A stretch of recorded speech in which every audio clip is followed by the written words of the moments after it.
Ďalší ženský tím úspešne odštartovaný, Hliník dievčatá.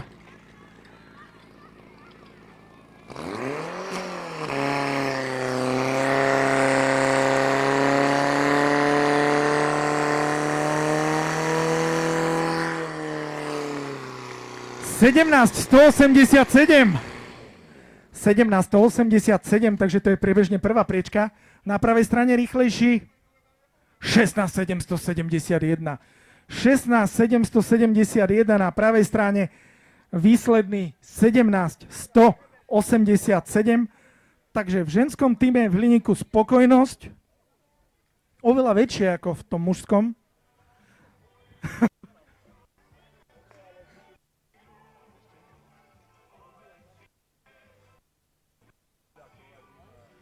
Dievčatá z Hliníka sa posúvajú na prvú priečku.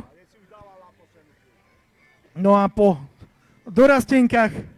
dorastencoch mužov